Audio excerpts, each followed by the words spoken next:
मोदी जी ने सबको एक बार फिर से चौंका दिया है। 3 कृषि बिल को वापस ले लिया गया है, जिसके लिए लगभग 1 साल से दिल्ली के बॉर्डर को घेर कर कुछ किसान नेता बैठे हुए थे। उन तीनों बिलों को वापसी करने की घोषणा मोदी जी ने की, और वो भी ये कहते हुए कि मैं कुछ किसानों को समझाने में हम लोग सफल नहीं हुए और इसलिए मैं क्षमा चाहते हुए ये 3 कृषि बिल को वापस लेता हूँ। इसके साथ ही जो लोग इस राजनीति में लगे थे और एक षड्यंत्र करने की कोशिश कर रहे थे इन 3 कृषि बिलों के बहाने से, किसानों के वेश में, इसके अंदर जो खालिस्तानी मूवमेंट हमने देखा था 26 जनवरी कांड को लेकर, और जिस तरह की इनपुट सरकार के पास थी, उसके बाद ये बड़ा फैसला लिया गया कि ये जो 3 कृषि बिल हैं, इसके बहाने देश को जलाने की किसी को अनुमति नहीं दी जाएगी। आपको एक बहुत बड़ी बात बताने जा रहा हूँ, और वो ये कि अभी हाल ही में केंद्र सरकार ने, गृह मंत्रालय ने एक टीम एनआईए की जांच करने के लिए, क्योंकि ये जो कृषि आंदोलन चल रहा है इसके अंदर हमने देखा था कि खालिस्तानी झंडे लहराए जा रहे थे, और जो प्रतिबंधित आतंकवादी घोषित है वो उसके फोटो, पोस्टर, और ये भिंडरवाला के कई जगह हमने देखे कि झंडे लेकर के लोग घूमते थे। और जब ये पता लगा कि विदेशों से फंडिंग की जा रही है, इस सब के पीछे साजिश ये है कि इस देश में फिर से खालिस्तानी मूवमेंट को कैसे चलाया जाए, तो गुरप्रवंत सिंह पन्नू जो हमने देखा था, उसने घोषणा करी थी कि लाल किले पर जो झंडा लहराएगा तिरंगे का अपमान करके, और जो खालिस्तानी झंडा लहराएगा उसको 2.5 करोड़ रुपया दूंगा। इसके बाद हमारी जो जांच एजेंसी हैं वो चौकन्नी हुई थी, और इसी सिलसिले में इस किसान आंदोलन के पीछे की फंडिंग और जो मकसद है, जो खालिस्तानी मूवमेंट चलाने वाले लोग हैं, उनकी जांच के लिए एनआईए की एक टीम कनाडा गई थी, और कनाडा में जांच में जो तथ्य सामने आए वो चौंकाने वाले थे।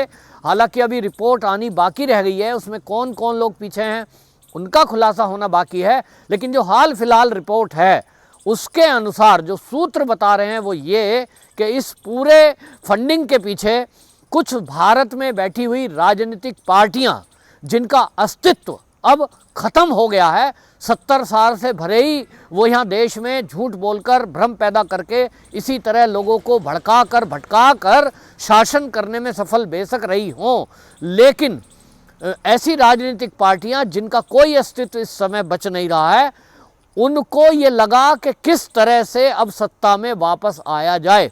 उन लोगों ने एक साजिश रची, और ये साजिश पहले भी रची गई है। जब हमने देखा कि खालिस्तानी मूवमेंट कभी इंदिरा गांधी के समय में जब था, वो भी अपनी सत्ता पे काबिज होने के लिए, बचने के लिए था, और इसलिए ये आज की डेट में इस मूवमेंट को दोबारा से शुरू किया गया। और इसके पीछे जो किसान हैं वो तो सब संतुष्ट हैं, क्योंकि किसानों के हित के बिल थे ये। तीनों बिल में किसानों के विरोध की कोई बात नहीं थी। हर किसान कह रहा है कि हमें तो फायदा हो रहा है, लेकिन कुछ मुट्ठी भर लोग किसानों की आड़ में पूरे देश को जलाने की एक षड्यंत्र कर रहे थे, और इसलिए केंद्र सरकार ने सारी बातों को विचार करते हुए ये देखा कि इसके अलावा कोई चारा नहीं है कि इस मामले में, जब देश की सुरक्षा का मामला है, देश की रक्षा का मामला है, तो देश के प्रधानमंत्री ने माफ़ी मांगने में भी देर नहीं लगाई। और इन जो ये बिल हैं इनको वापसी लेना, इसके लिए ठीक है, और तरीके हैं किसानों को लाभ पहुंचाने के, और जो तरीके हैं उसकी भी घोषणा देश के कृषि मंत्री नरेंद्र तोमर ने बाकायदा मीडिया में आकर उसकी जानकारी दी कि जो केंद्र सरकार है उसने अभी तक कि किस तरह से लाभ किसानों को पहुंचाने की कोशिश की है। उन्होंने कहा कि सरकारी जो एमएसपी थी, अभी तक जितना किसान खरीदती थी पिछली सरकारों में, उसको दुगना कर दिया गया है। यानी अगर 100 रुपये किसान एमएसपी पर किसानों से धान खरीदती थी, गेहूं खरीदती थी, अब मौजूदा समय में उसको दुगना कर दिया गया। और दूसरी बात, अब से पहले की जो सरकारें थी, मोदी जी के पहले, वो केवल गेहूं और धान 2 ही फसल किसानों की खरीदती थी, जबकि भारत का बहुत हिस्सा ऐसा है जहां कपास उगाई जाती है, जैसे कि महाराष्ट्र, इसी तरह दाल उगाई जाती है, जैसे कि मध्य प्रदेश। तो पूरे भारत में ये मोदी सरकार ने तय किया कि धान और गेहूं के अलावा दलहन, तिलहन और कपास, ये भी एमएसपी पर खरीदी जाएगी। इससे अधिकांश किसानों को लाभ मिला। इसी तरह नरेंद्र तोमर जी ने बताया कि 1,62,000 करोड़ रुपया ये सीधा किसानों के खाते में 2-2 हज़ार की किस्त जो आपने देखी होगी वो दिया गया है। और वो छोटे किसानों को भी उसका फ़ायदा मिला, जिनके पास ज़मीन बहुत थोड़ी है, जिनके पास आय का इतना साधन नहीं है कि उनको राशन दिया जा रहा है लेकिन छुटपुट चीज़ें खरीदने के लिए पैसे नहीं हैं। तो बहुत बड़ी राशि एक ये बजट में रखी मोदी जी ने, जो किसानों को दिया गया। और इसी तरह यूरिया की कमी में किसानों के नाम का यूरिया वो केमिकल फैक्ट्रियां खरीद लेती थी और फिर किसानों को यूरिया मिलता नहीं था। उसके लिए मोदी सरकार ने एक निर्णय लिया कि जो यूरिया है उसके ऊपर नीम की कोटिंग कर दी। नीम की कोटिंग करने का फ़ायदा ये हुआ कि जब नीम की कोटिंग हो गई तो वो केमिकल फैक्ट्री वाले जो इससे दवाई बना लेते थे कोई ना कोई, उनके वो काम की नहीं रही, क्योंकि नीम कोटिंग हो गई है और इसलिए वो किसानों को ही मिल रहा है। जहाँ तक अभी कमी की बात है, वो मैं भी गांव से जुड़ा हुआ हूँ, मैंने देखा है कि बहुत सारे बड़े किसान हैं दूसरे के नाम के और वो घपलेबाजी करके ले लेते हैं, वो बात अलग है। लेकिन सरकार की नीयत साफ थी कि जो यूरिया किसानों के नाम का है वो यूरिया किसानों को मिले। और इसी तरह फसल का बीमा, ये पहली बार हुआ है मोदी सरकार ने इस बारे में विचार किया कि हमेशा हमने देखा है कि बाढ़ आ गई, ओले पड़ गए तो किसानों की फसल बर्बाद हो जाती थी और ऐसे में तो किसान कई बर्बाद हो गए जिनके आय का साधन ही और दूसरा कोई नहीं है।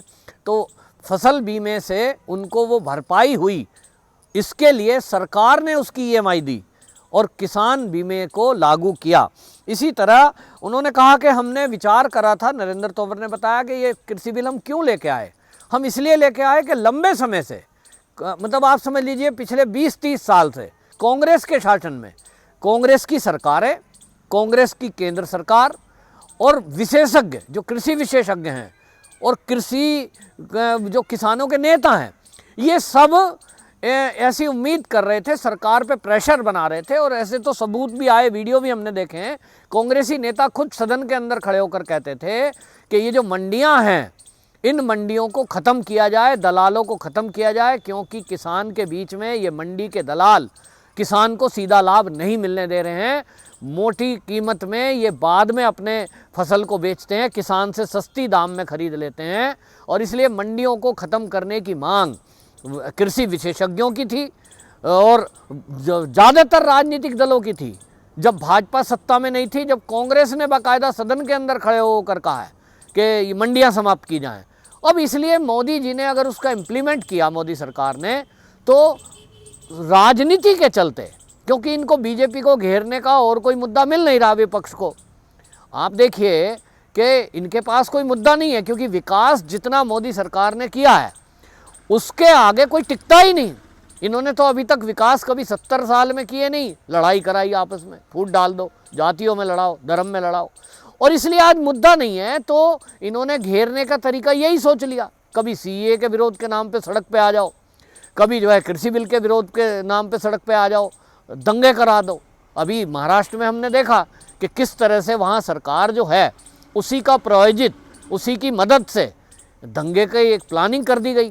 तो अभी भी आप देख लीजिए, अखिलेश यादव बोल रहे हैं कि ये जो माफ़ी मांगी है मोदी जी ने, ये तो नकली माफ़ी है और ये कृषि बिल वापस लेने की बात मोदी जी कर रहे हैं, लेकिन इसे दोबारा लागू कर देंगे। और इसलिए वो क्या कह रहे हैं, वो किसानों को समझा रहे हैं कि ये जो माफ़ी मांग रहे हैं, ये जो कृषि बिल वापस ले रहे हैं, इस पर यकीन मत करो, बीजेपी को हटाओ।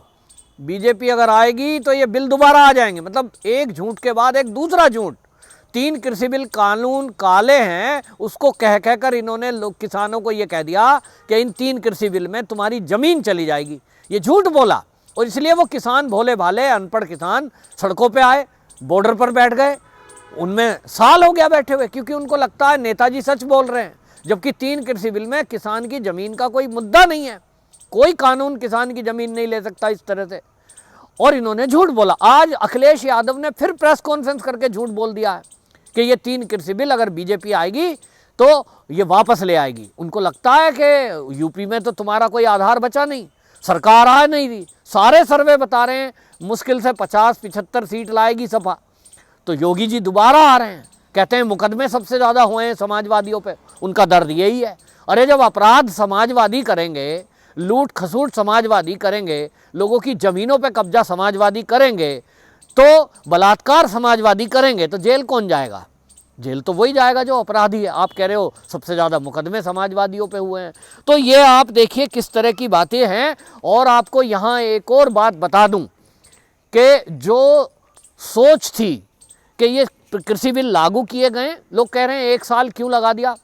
इसलिए लगा दिया कि जब दोनों सदनों से कोई कानून पास हो जाए, राष्ट्रपति जी हस्ताक्षर कर दें, उसके बाद कोई भी बिल आज तक वापस नहीं हुआ है, क्योंकि फिर ये एक परंपरा चल जाएगी, सरकार को ब्लैकमेल करो और जो भी देश हित के फैसले हैं उनको आप रोड़ा अटकाओ। तो ये शक था सरकार को कि ये बिल वापस हुआ तो दूसरे बिल भी वापस कराएंगे, जिसमें कि धारा 370 और 35A जो कश्मीर में लगाया है वो देश हित में था, और ये चाहते थे कि ये वापस हो जाए तो फिर उसे भी वापस कराएं।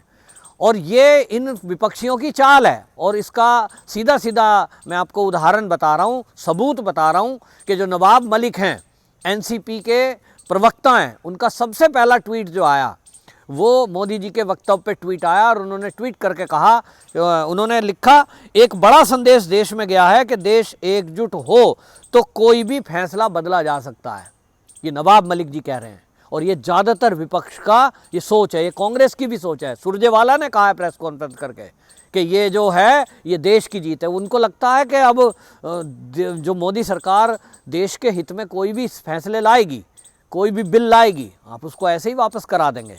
लेकिन ये भूल रहे हैं कि मोदी सरकार है, ये किसानों का चोला पहने हुए बैठे थे, इसलिए इनको बल प्रयोग करके हटाया नहीं गया। इस आंदोलन को कुचलने की कोशिश बिल्कुल नहीं की गई, क्योंकि नाम किसानों का था। ये भूल में ना रहे देश का विपक्ष। मैं बता रहा हूँ, एज ए राजनीतिक विश्लेषक बता रहा हूँ कि मोदी जी को हल्के में ना लेना। कश्मीर के बारे में यदि किसी ने विचार करने की कोशिश की इसी तरह की, धारा 370 और 35A ये वापस करा देंगे, या आने वाले बिल जो देश हित में आने वाले हैं, चाहे वो जनसंख्या कानून का है, चाहे वो समान नागरिक संहिता का है, लोगों को लगता है कि इनको हम लाने ही नहीं देंगे। इस बारे में यदि किसी ने ये भ्रम पाल रखा है कि हम देश हित के बाकी इसी तरह के बिलों को वापसी कराएंगे या विरोध करके लागू नहीं होने देंगे, वो लोग भ्रम में हैं। चुनाव आ रहा है, चुनाव को सोचते हुए ये मोदी जी का बड़ा प्रहार है, एक तरफ खालिस्तानी मूवमेंट चलाने वालों को, दूसरी तरफ आप देखिए राकेश टिकैत का बयान, वो कह रहे हैं कि ये मोदी जी ने घोषणा कर दी पर हम वापस थोड़ी जाएंगे, मुद्दे तो अभी और भी हैं। ये मुद्दे तो और भी हैं बोलकर क्या कह रहे हैं?